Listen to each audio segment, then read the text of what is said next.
দেশে এবার রেকর্ড পরিমাণ চা উৎপাদন হয়েছে। বিপরীতে পণ্যটির দাম কমেছে গত এক যুগে সর্বনিম্ন। বাগান মালিকরা বলছেন, চায়ের বিক্রয় মূল্য এখন উৎপাদন খরচের চাইতেও কম। পরিস্থিতি মোকাবিলায় সর্বনিম্ন মূল্য নির্ধারণ সহ রপ্তানি বাড়ানোর পরামর্শ দিয়েছে বাংলাদেশ চা বোর্ড। চায়ের বাজার পরিস্থিতি জানাচ্ছেন শামসুল হক হায়দরি। ক্যামেরায় ছিলেন সুমন গোস্বামী। বাংলাদেশ টি বোর্ডের হিসাব মতে দেশে চা বাগানের সংখ্যা ১৬৫। এসব বাগান থেকে গত মৌসুমে উৎপাদিত চার পরিমাণ ১০৩ মিলিয়ন কেজি। বিপরীতে পণ্যটির দেশীয় চাহিদা প্রায় ৮৫ মিলিয়ন কেজি। চাহিদার চাইতে উৎপাদন বেশি হওয়ায় সাম্প্রতিক নিলামে পণ্যটির দাম এত কমেছে, যেটিকে বলা হচ্ছে গত এক যুগের মধ্যে সর্বনিম্ন।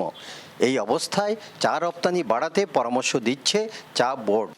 স্বাভাবিক কারণে দেশের চাহিদার চেয়ে অনেক বেশি হয়েছে এবং দাম কমেছে এবং অকশনে তাই বিক্রি হচ্ছে এবং সে কারণে ওরা কম দামে এটা পাকিস্তান অথবা অন্যান্য দেশগুলোতে রপ্তানি করার জন্য পারমিশন আমরা দিয়েছি।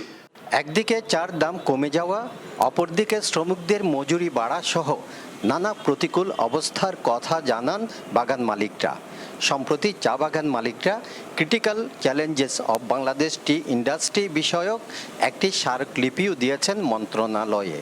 বিষয়টি সরকার গুরুত্বের সাথে দেখবে এমন আশার পাশাপাশি বাড়তি বৈদেশিক মুদ্রা অর্জনের স্বার্থে চা রপ্তানিতে ব্যবসায়ীদের প্রণোদনা দেওয়ার আহ্বান এই বাগান মালিকের।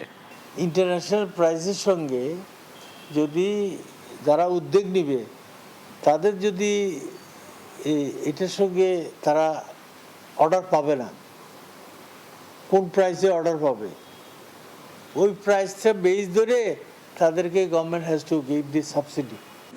নিলাম পর্যায়ে চার দাম অতীতের যে কোনো সময়ের চাইতে সর্বনিম্ন হলেও খুচরা বাজারে তার কোনো সুফল পাচ্ছেন না বলে অভিযোগ ভোক্তা সাধারণের। শামসুল হক হায়দরি, এনটিভি নিউজ, চট্টগ্রাম।